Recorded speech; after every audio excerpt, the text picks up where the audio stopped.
Welcome to E360 TV, the live streaming and on-demand destination for influential voices and enlightened audiences.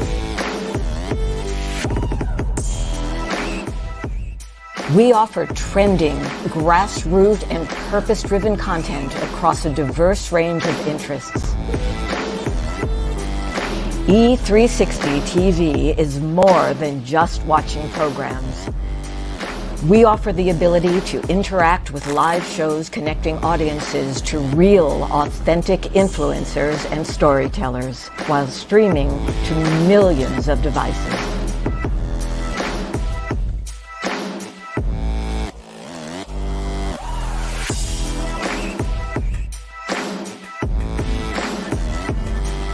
Real experiences. Raw conversations. One destination for it all. E360 TV. Hello, hello, hello. I have a question for you. Have you ever felt completely lost? You know, seeking purposeful direction that could and should propel your mission within your divine journey to that next level, but still it hasn't happened. Well, my name is Lauren Michaels Harris, and I'm the founder of P3, the Journey Series. People come to me because they're wounded. Many are scared, and even there are those who are bruised simply because they feel that they are increasingly, for whatever reason, losing their ability to dream. Now, this P3 program is not for a person who's just looking to start a business, no, but rather for those of you out there who have been on your journey and you've been navigating within your divine purpose, but you still desire to elevate to that level that you have not reached yet. If this is appealing, if this describes you, then I want to have a chat with you. I want to hear your story.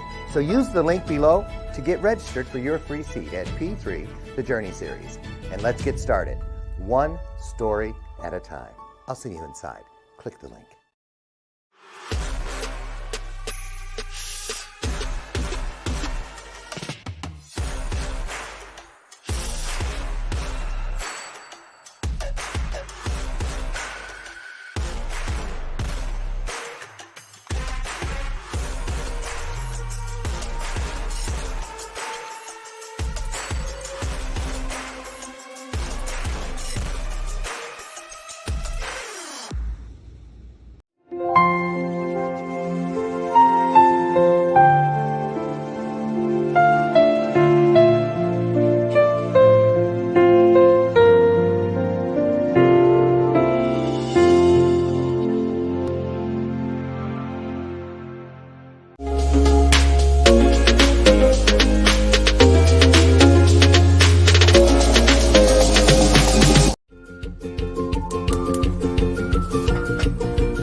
Don't see what's yours for the taking tonight.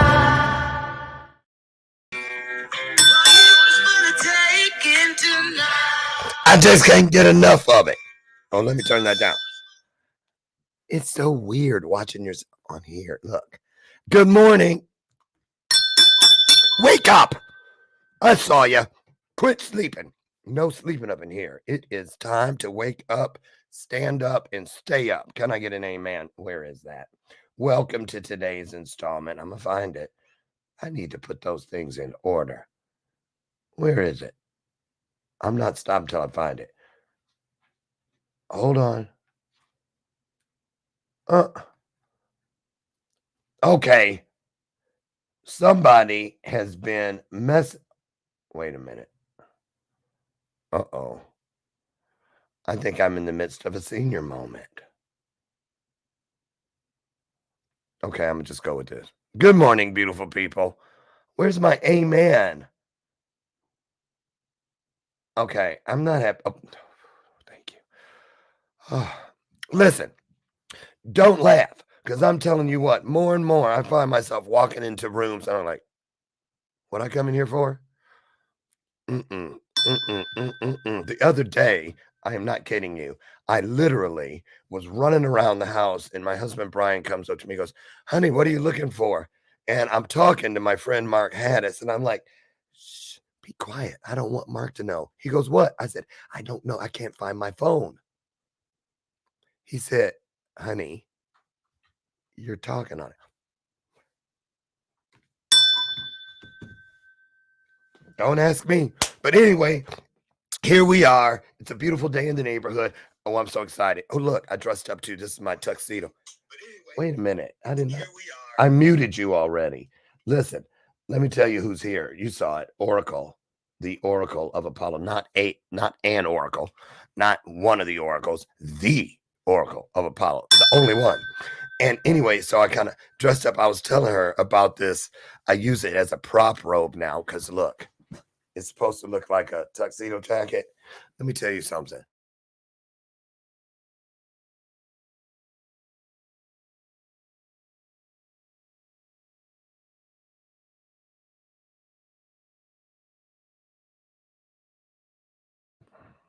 There goes Comcast messing with me. Anyway, when I saw this online, it looked fancy car and the girl was in a gown and they were going out on the town. So I ordered it. And when it came, it's like something from a, Halloween costume. So I'm just saying, it's the chances we take. Today we have the Oracle of Apollo here. Can I get an amen? There. I feel so good about it.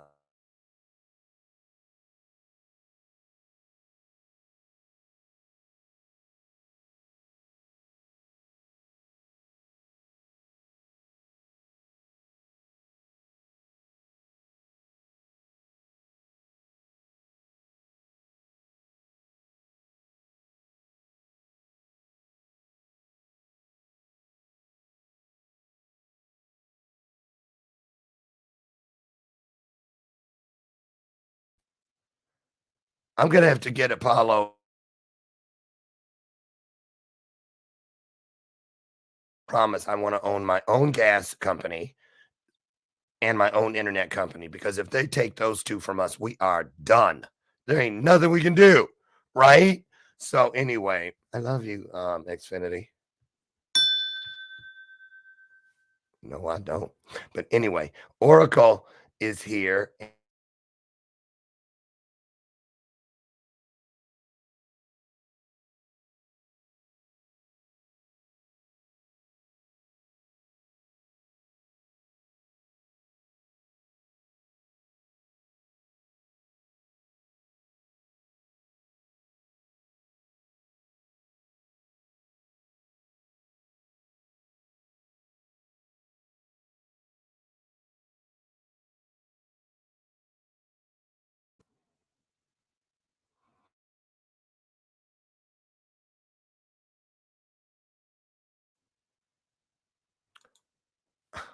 I can't even bring her in.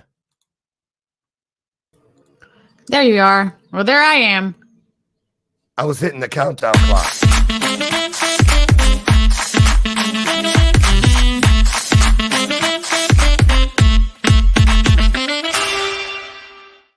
Now grand reveal. It was like a pre-party to the actual party in that moment. You are not frozen. Stop playing with me like that. Are you I w- serious right now? You are. You that's were frozen. That was hilarious. That was the best freeze I've ever seen. You should have seen. You look like a mannequin. Your smile is so big. it That was. was. It was like Well, I've been not secretly, I always tell people, I capture screenshots when people freeze during appointments and stuff, and I want to I do know it. you do. Yeah, I'm gonna do a tabletop book one day called Frozen with all the faces. I just haven't gotten that one that's gonna be the cover yet. So be aware if you It might freeze, just be your own. It might be your own face. there's an idea.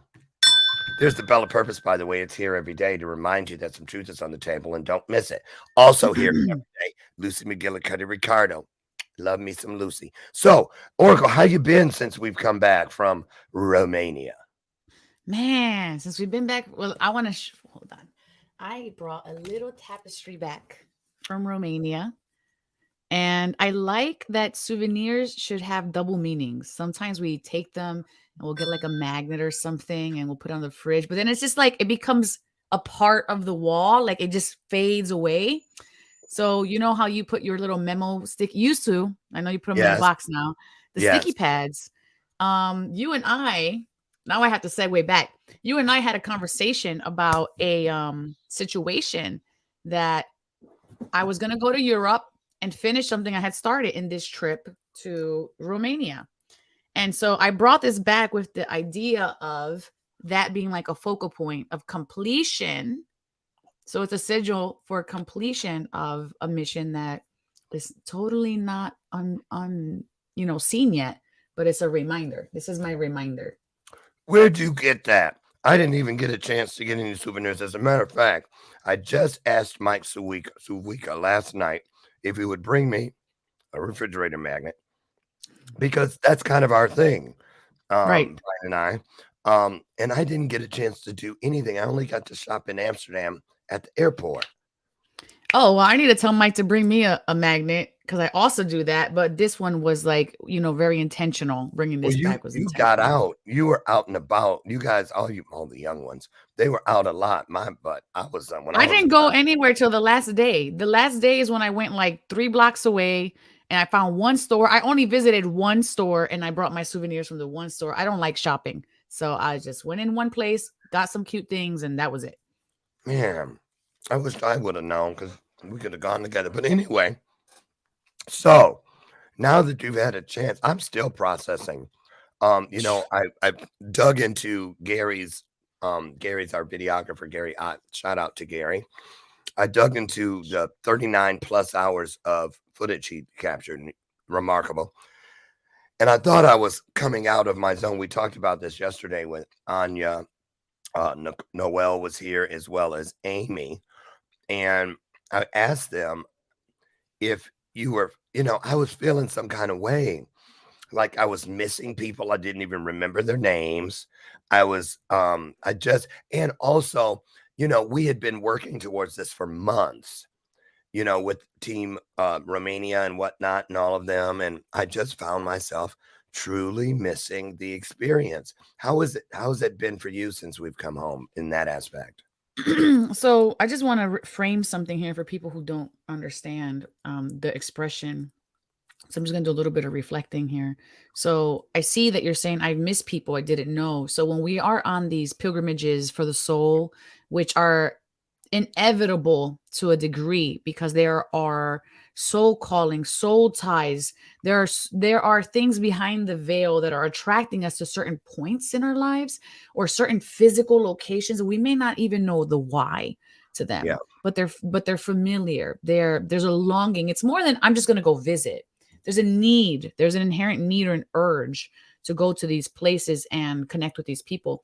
And every person has their own energetic soul code, their own energetic frequency that can harmonize or bring in information into our soul code, which creates expansion. It creates a paradigm shift, a quantum shift.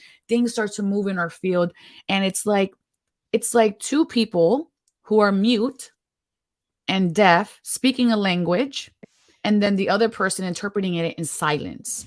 And that's what's happening when you're connecting to those people who you were longing for. They Yeah. have a harmonization or a language that your soul was speaking to their soul that you needed to receive. And although it may not Yeah. be clear exactly what it is they were stating, you recognize that soul truth in It's that true. in that heart space. You know, I'm glad you said that because I hadn't even approached it from that direction, but you're right.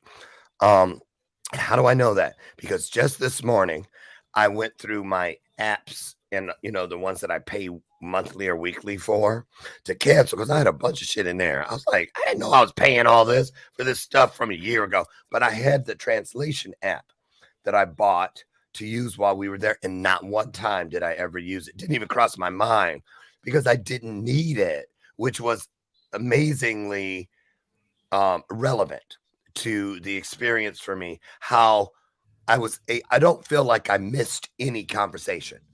I really don't. I mean, yeah, there were those times where I had to grab one of the Team Romania members to help literally translate. But for the most part, it was not difficult at all. And I think that's what you're talking about right there, that soul conversation. It was very life-changing for me. So, first of all, let's go back and tell everybody about how you were sitting on the fence about even going on this trip. And then suddenly, in one moment, it all switched because some things happened. Mm-hmm. Do you remember Yeah. what I'm So, talking about? let me see if I can figure it out. But I think what you're talking about is at that time when it was introduced, which was months ago, Yeah. I was going through a transitional phase. And at that point, I had already lived in 5 places. I lived in 5 places in 6 months. And I was going through a I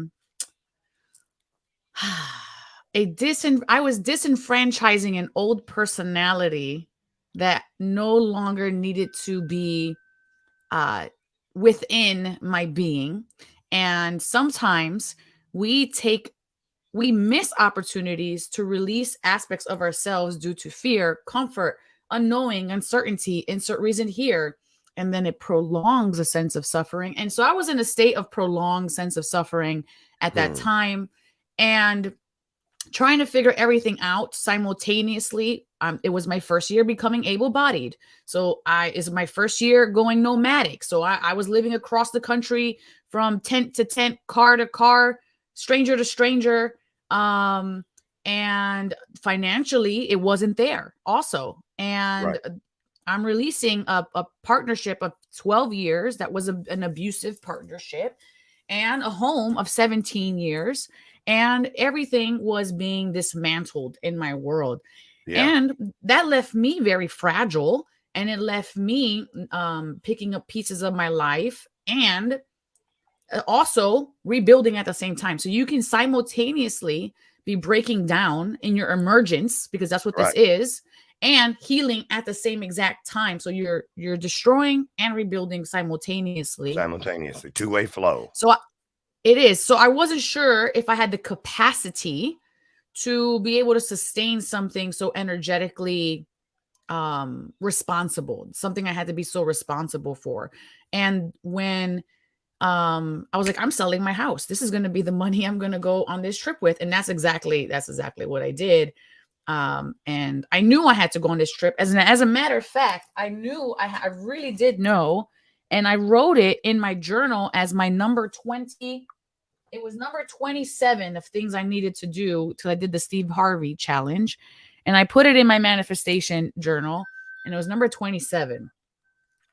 And I saw it yesterday and I didn't realize that I wrote it down. And I was like, there it is. And by letting all of these go, I actually winded up finishing in like a month and a half of letting everything go. I accomplished like 10 things on my goals, on my, not just goals, my manifestation goals, like the big things, some big things that were on there in like a moment. So I'm really looking forward to seeing what else comes as I get stronger and stronger every day. Every day. And you know what I'm doing? Well, maybe you don't. I'm scrolling. Here it is. First, because I remember when you made the decision, you sent me this. Do you remember this picture? Oh, yes. I remember it, but I can't remember the exact wording. If you want to Well, read it, there's go for it. that. You Is that the said, bless or hope? Hope. yeah, and then there was this Hope. on the bottle. And you said to me, I did bibliomancy on a Bibliomancy. book, and this was the message. And then you said, followed by seeing this in my bathroom, even though this bottle has been here for a few months, I've never seen it before. The hope symbol on the coat, the what is that thing called? Askew? Yeah, that skew, that code there. You see the Yeah. word hope, and this is the Legacy of Hope tour. So those things happened back to back, and you took it as that's it. I'm I'm going. going. Talk about that. Because I believe it happens that way for a lot of us, but we dismiss it as coincidence or anything other than a word. Right. So So what? Yeah, go into that. we go into we pray, and and for those of you who say I don't pray, like I'm not talking about the traditional sense of prayer. Prayer is an intention followed by a very strong emotion, a need, a soul calling, and in that thought and combination with emotion, it creates an energetic component to it that actually creates momentum forward. This is the prayer, and that can sound like sound, it can sound like singing, it can sound like feeling, it can sound like longing, not just blah blah blah blah blah blah. That's not even it at all. And so when I was in this space, recognizing that we had that talk about um bringing something from Europe back again, when I went to Europe the first time, it was the overarching theme was hope. That was the overarching thing. I went to see Padre Pio, who is thought of hope, and his phrase is hope and don't worry. That's his catchphrase, hope and don't worry. Oh, I didn't know hmm that. And I came back from that trip healed, able-bodied, and we talked a lot about that extensively. And coming, ooh, so much energy just came in for that. I'll take it. Yeah, So I hear you. you felt it? It was like a Yep. wave. Mhm. So coming back into this now, of course, it would be combined because the mission hadn't completed. There was Right. still more healing that had to be done, and asking for that prayer of direction, making sure that I stay in my purpose and not in my humanity, because I was very in my humanity working through it. It didn't stop me, but it slowed me down. And I was just being it was being reaffirmed in my world that this is a moment in time, that there is something bigger, and have hope and don't worry, and everything will be as it will, and everything will be well once again. And I I think get when it. we are in that dark space, it's hard to even want to look at the where the light is emerging from, because you're in your you so strongly, uh that it's hard to lift your head up, so to Exactly. speak. I remember the day when I received the download about assigning specific days of our tour Mhm. to the people that were holding the golden cord from their own experience, and the other end of that cord was inside of that day somewhere for those people. And Amy got day one, the domestic violence shelter, because she came from that. And then you got day three, I believe it was, Mhm. when we went to Ferentari, and which is like the ghetto, the shunned, the poverty stricken, the less than, all of that. And I remember how I was like, well, I know her story, or I think I do, but does this really match? And you told me it did. And so, anyway, I want us to talk about that and what it did for you, because I witnessed what you did for them. And we're going to show some of that. But I wanted to show just a little bit about, because I believe healing has a lot to do with seeking similarities between our journeys and not just the differences. If you know what I mean, if that makes any sense. So I wanted to, this is just, you know how I am. I find these little clips, but we're not going to watch the whole thing.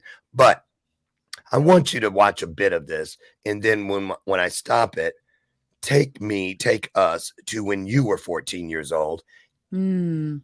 and how similar what you've just heard this young lady say, how similar was what she just said to what you lived, and then we're going to get into what you did with it. Here we go.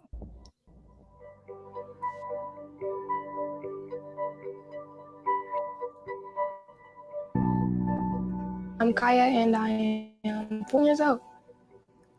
And I live with my sister and my mom. I would say we were a poor family because we really don't have a lot of money at all. I'm bored. We've been homeless basically for a year or something like that. We had moved into an apartment and we couldn't afford it, so we had to move out. So we've just been living with people. We're just in one room and there's 3 of us. I'm homeless. I'm just not your typical what it looks like to be homeless. But I have no home. I can't provide a home for my children right now. We need a dentist appointment bad. She got some cavities. Lately, they've been hurting all the time. For some reason. I think it's because I've been eating a whole lot of candy. That'll do it. We're homeless because we're not financially stable. And my mom's just been struggling because she's a single parent. And it's really harder than people think. Prior to losing her house, she just couldn't afford paying the bills anymore. She still has not gotten back on her feet with a job, which, and she doesn't want to move into another place where she knows that she can't afford it and then will be out. All of my jobs have been like temp jobs. I haven't had any income coming in since before COVID started because I had just ended a position and I was going into a new position in March. And then I got a call, said we're not going to be able to move forward with your job. So I have had no income coming in, no child support. So I had tried other programs, to assist in helping us kind of get through this portion of life. If you was going to start work and COVID-19 interrupted that, and or if you had a child in your home whose schooling was interrupted by COVID-19, this unemployment is just specifically for that. They're going to be giving me a weekly benefit of that much money until I find a job. But everything is still pending though, so I haven't got anything yet. So, okay, 14 years old, 3 people in a room. How similar? When you were 14, what was going on in your life? I don't know why I'm asking about that specific age, but we're going to find out. So we were already in Philadelphia, I believe, by that time, leaving Puerto Rico, and we had moved right into the hood. This is the first time I was not allowed outside because oh yeah, you asked the loaded age, Lauren. Wow. Within days of being here.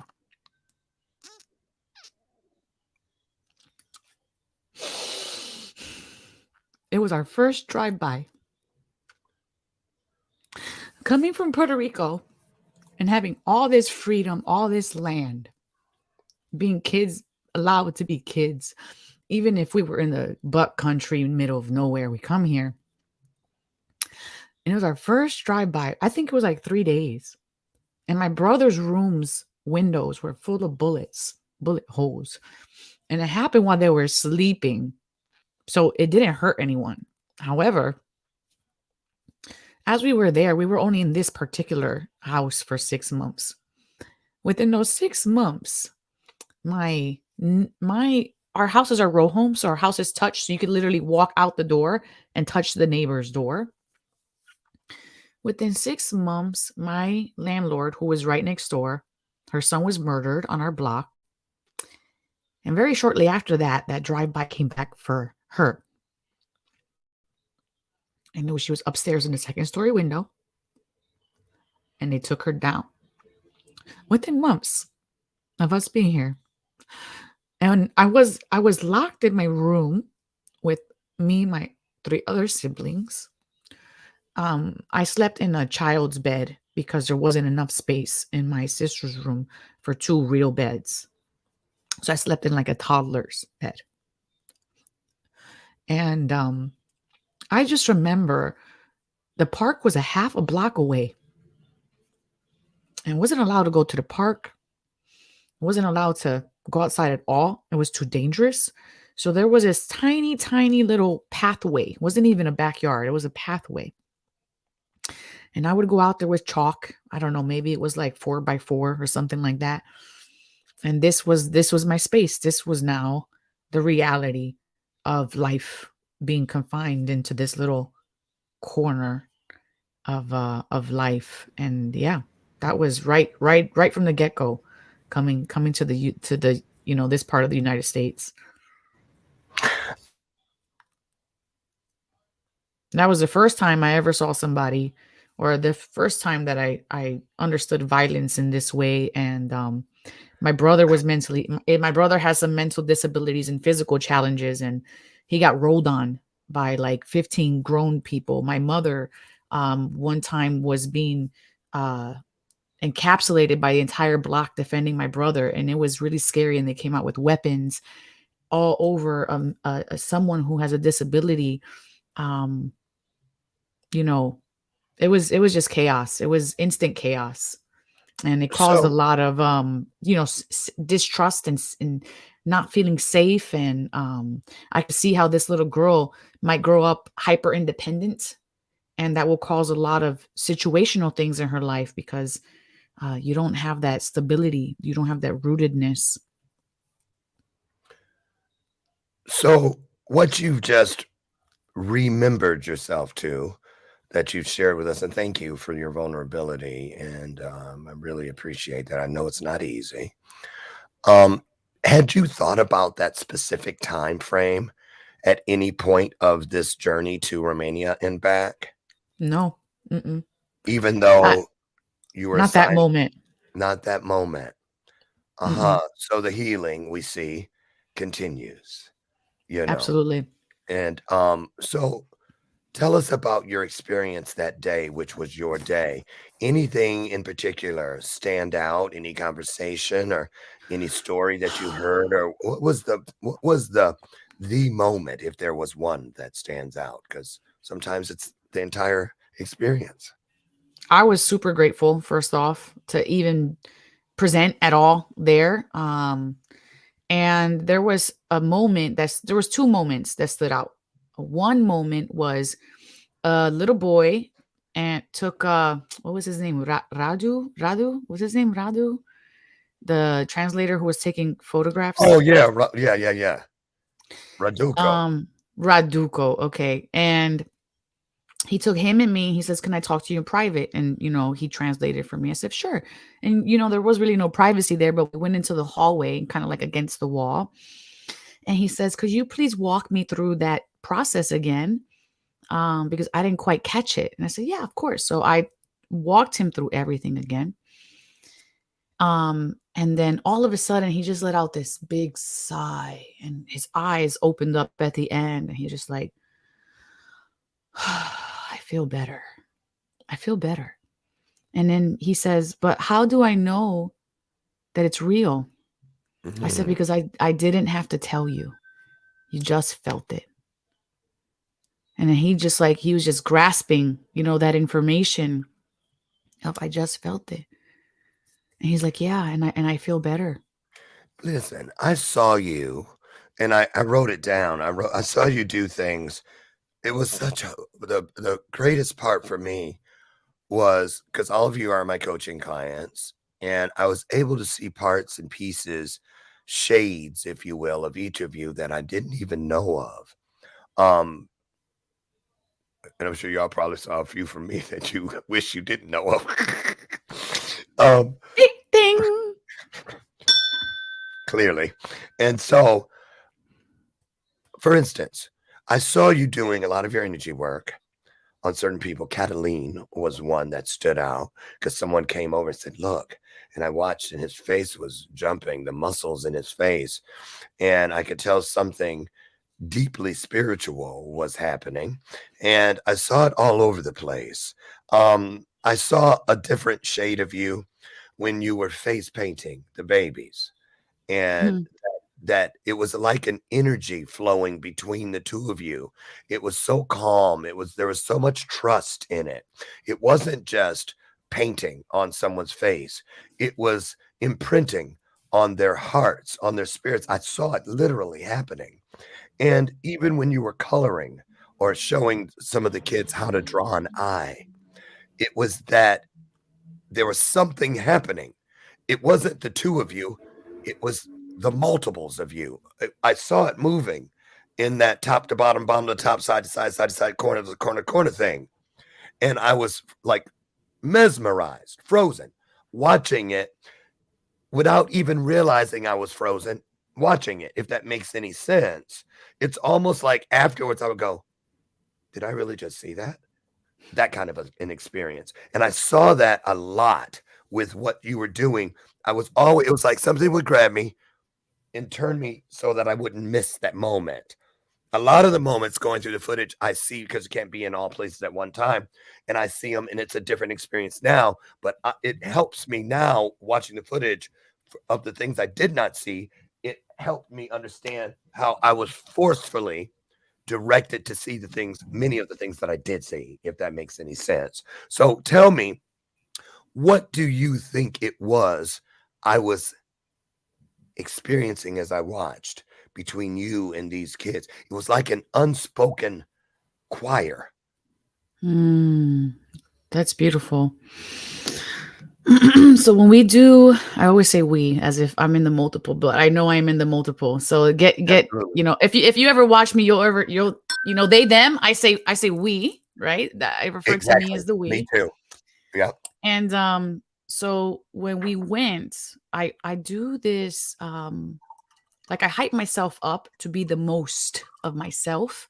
And by that I mean the least of myself, if that makes sense. Mhm. Um because I want to arrive correct. I want to arrive inspired. I want to arrive so that divinity works greatest through me as the channel, the door, the hands, the mouth of divinity, in all things that I touch. And when I'm in these experiences, I'm so present. And this is what happens. It's like it is literally a moving meditation. I'm so very present with what I'm doing that I can only focus on the one task that I'm being given, that one kid I'm face painting. I have to recognize that in proximity alone, I am physically in their field. They are physically in my field, and your field expands 4 to 6 to 8 feet, depending on your energy level. And it's a very personal place to be in. And when we are within 12 inches of another human being, we are now in the physical layer of the body. The fact to let me touch you is a gift because there's so much trauma that comes through within those 12 inches of the physical body. And so when we're doing these experiences, I'm inviting that which is greater than myself to Mm. come through. Mm. And I tell my ego to step to the side and allow divinity to work through. And, Andre also had moments where he's expressing, like you said, like I was watching you and it was just like, whoa, like there's these moments that are happening. And I felt I was not just there to support the children, but the stewards of these children. So You know I what? mm, There you go. Because I've been dying to say it because it was while you started, I got the download. Right after the top to bottom thing, I started feeling, they said, what you were experiencing, Lauren, is Oracle brought the angels. mm-hmm. And now it makes perfect sense because now in the midst of what you were just expressing, I promise, I literally was remembered to the moments where I was just staring and not knowing what I was staring at. Now when I see it, I see them all around, sitting at the feet, standing over, all of it. They were all around. They were all around. I think that is just amazing because I'm going to tell you something that just happened too. Instantly, I started seeing a couple people in the group who this is new. They you know, they all come from their own experiences, and they did not have what some of us had, if you know what I'm saying. Um, they had a disconnected, they had their own experience, Sure. but it was kind of solo-ish. And I get this because I wrote it down. Those were the people who practiced who they would be when they were there, but maybe did not leave enough buffer space around the experience to be able to be bendable to the will of all that is greater than them. And I think they will learn that from this experience. And there's no way I could have known that about any individual, but I do now. So what do you feel was the biggest piece for you from this? The biggest piece for me from this was, damn, I love to be of service. And this is just, it was a remembrance of freedom. And I talked about this on Amy's show and in the Out interview for the experience. It was a remembrance of freedom that it is for me to observe people and not absorb people. And we get so caught up in visually experiencing someone else's story that we feel pity for them, shame for them, sorrow for them. And that might sound like a very natural thing to do, but what you're doing is that you're implying that they are a victim, that they are, you're putting energy onto where your energy shouldn't be. And, it shouldn't. And it allowed me to come into a remembrance, because for you guys following along, this is my second year, right? Back in my body. And it was a remembrance of true freedom. I saw every interview that happened because I helped Gary with the filming. However, I didn't feel the things that everyone else felt. I felt like an anomaly in what I was experiencing through a different set of lenses, because ultimately I didn't cry for the kids that were there. I didn't feel bad. I didn't either. I just saw so much beauty, raw beauty and joy and untapped potential engulfed into a small little body, waiting to be seen, waiting to be expressed. And the fact that there are these people that came here to allow them to have that expression, and then they themselves invited us into that expression, because I was invited into soccer. I'm saying it, I was invited in, not I went and invited myself. I was invited into an experience through the lenses of them, without judgment of, this is an old lady trying to play soccer with me. She's going to miss the ball and not keep up, and X, In a Y, dress. and Z. In a dress and shoes, platform shoes, with Yes. all her glamour happening. Yes. But we didn't skip a beat, because No. we didn't skip a beat. And it was so present. It reminded me that to be here and now, to just be here and now. And that's really what my takeaway was from it. And in that being here and now, I was able to tap into so much love, so much expansion. I opened so much. And as the days have trickled on, and it's only been like 14 days since we went. And I feel like it's been 2 years. I really feel like, I don't know if anybody else feels this way, but I feel I have like transmuted, upgraded. Every day has been like an experience, an expansion of sorts. And I really feel like this 14 day timeline is not real. Like I feel like we're 2 years in the future, and I have just grown 2 years worth of growth. Wow. Yeah. Yeah. You know, it's interesting too, because all the things, Brian admitted it to me after I returned, that he was like waiting to hear what type of triggers I had going back into that world, even if though it's a different world. But because I have never gone back to a group home or, an institutional setting with children since I walked out of it. And it wasn't until that last day, and Mike Suvwika, he's such an empath. And Adela, she was another one, and the puppeteers, both of them, I'd find their eyes on me because they were like waiting for something to crack, I think. But it wasn't the children like I thought, that I would feel bad for them or sad for them. That wasn't what happened. My thing happened the very last day at the true orphanage, the very last, the one that we thought was, we were told, be prepared. Yeah. It's going to be the most emotionally ridden. And so it wasn't the kids. It was when we were starting the tour and we went in that mock bedroom that had the 2 beds and the artwork on the floor and that had a bathroom. I was drawn to the bathroom. The fact that every room that the kids are in had a bathroom with a door, because I had totally forgotten that in my final institution, my group home, they had taken all the doors off the stalls and the door off the bathrooms. So, and they would do tours and stuff, and you'd be sitting there and they would just, and the people wouldn't even try to avert their eyes. It was like being in a zoo. And it just, that, and then when they took me privately into the dorm, and I actually went into a room where 3 kids lived, a 17-year-old boy up in the loft and 2 10-year-olds down here.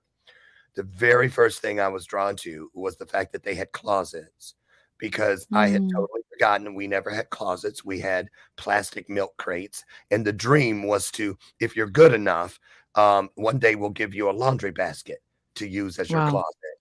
And then right after that, I was like drawn to the mattresses. They don't have that green institutional plastic on it. It's a real soft mattress. So my greatest moments were the proof of change.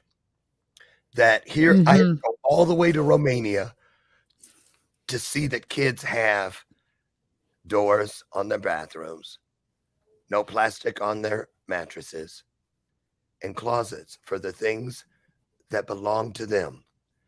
And it did more for me than all of my efforts here in the States in fighting to get the trash bags out of the system here. Just that moment. And again, it's about facing what is and not always what was or what isn't yet.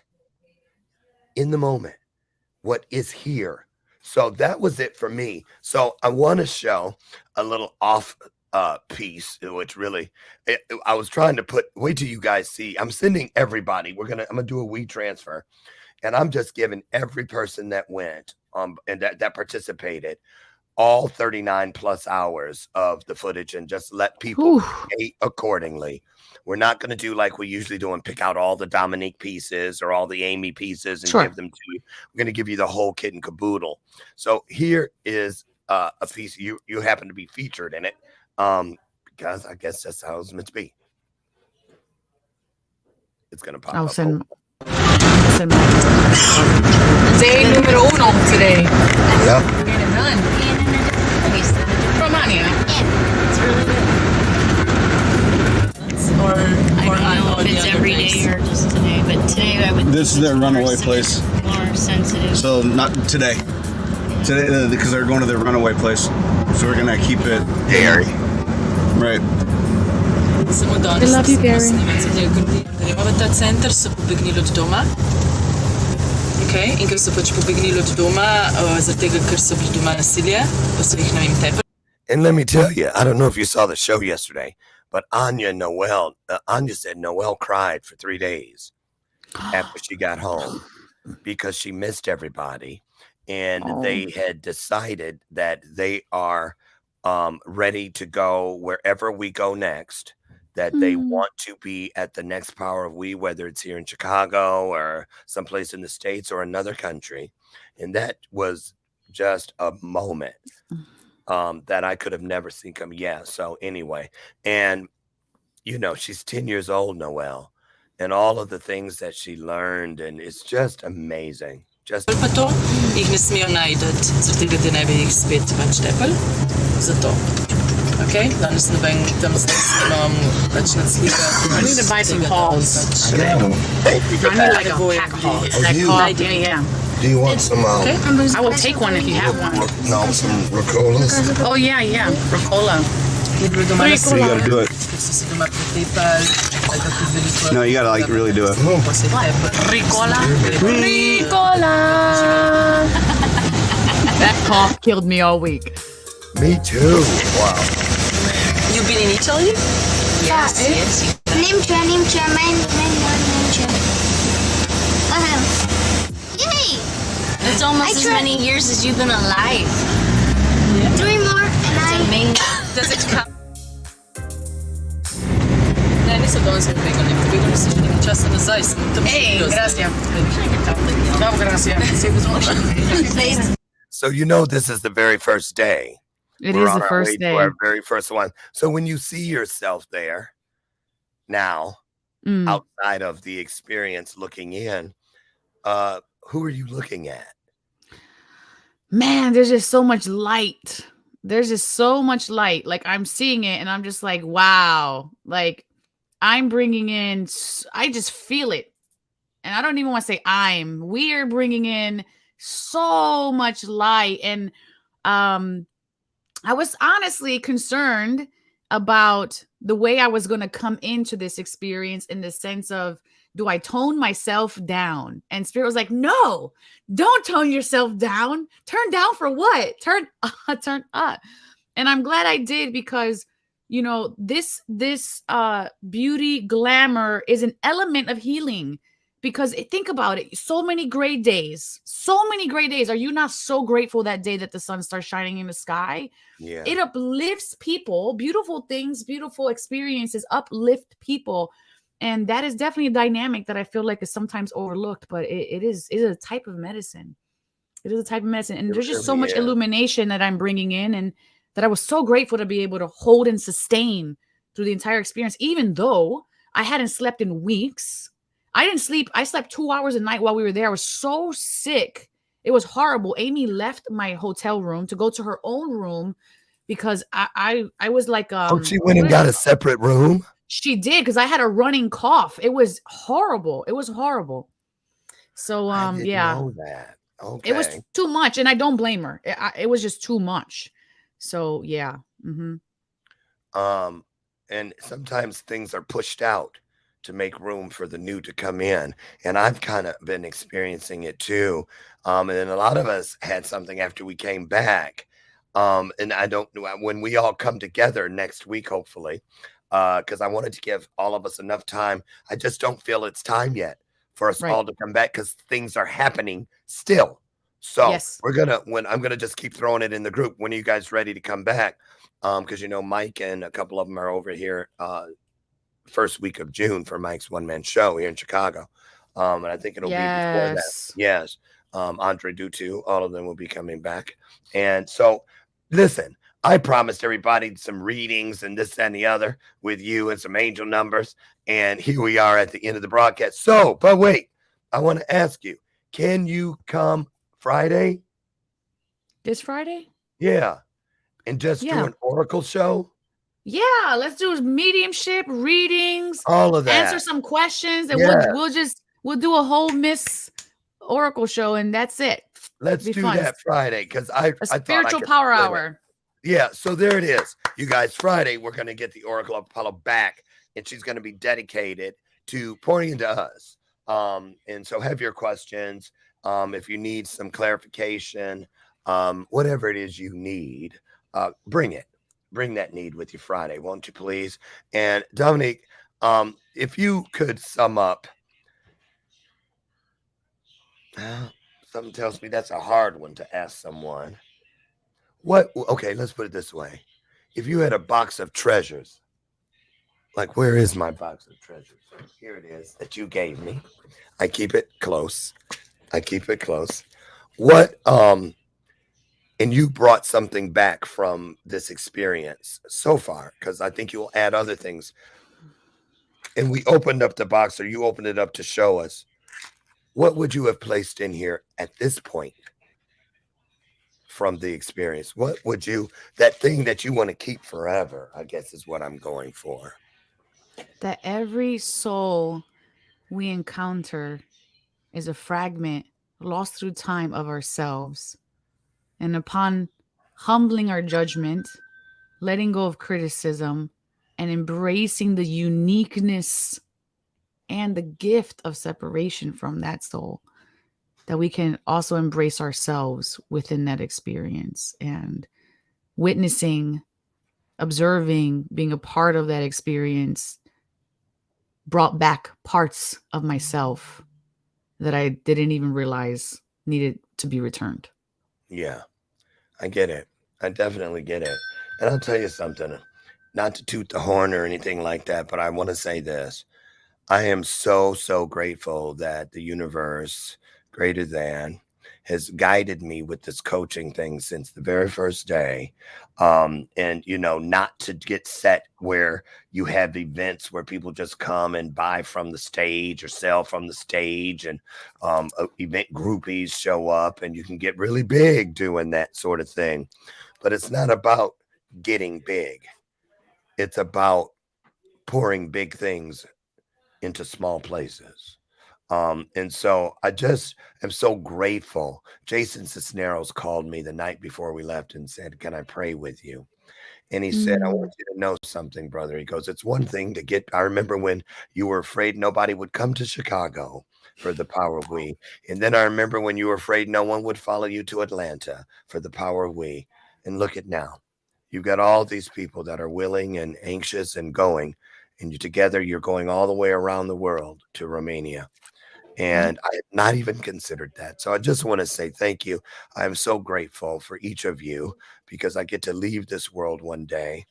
If nothing else, if I haven't done anything else, I know we did this. So I want to thank you for that. Okay. And I'll see you Friday. And I'll see, tomorrow, you guys, I have Robert Jones here. I met him on LinkedIn, interesting fellow. And wait till you hear what he's doing in the world. You're going to love it. I just know you will. And then come back Friday. Great way to round out the week with the Oracle of Apollo. It's all about her pouring into us and getting your questions and your needs taken care of. So mark your calendar, won't you please? Now, get out of here. Get out there and be the very best you can be. I'm off to speak at a memorial service at the VA today. And I know they want me to take the chaplain's role. I've never done that. So pray for me there. I'm going to go do that this afternoon, and I will meet you out front, God willing, tomorrow morning at 8 a.m. Central. So together we can create another divine moment in time through illuminated conversation. I'm Lauren Michaels Harris, and thank you, Oracle of Apollo, Dominique Rivera, and thank you. I'll see you guys tomorrow. Get out there, and like I say all the time, I love you, and there ain't a damn thing you can do about it. Bye. Have a great day. Great job. Great job, Oracle.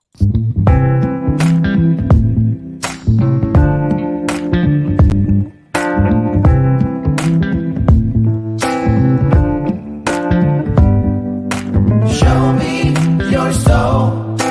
Baby, I'll show you mine. Show me your soul. Honey, it's way past time. How expensive do I have to be? Need I spell it out before you get it, baby? Show me your soul. And honey, I'll show you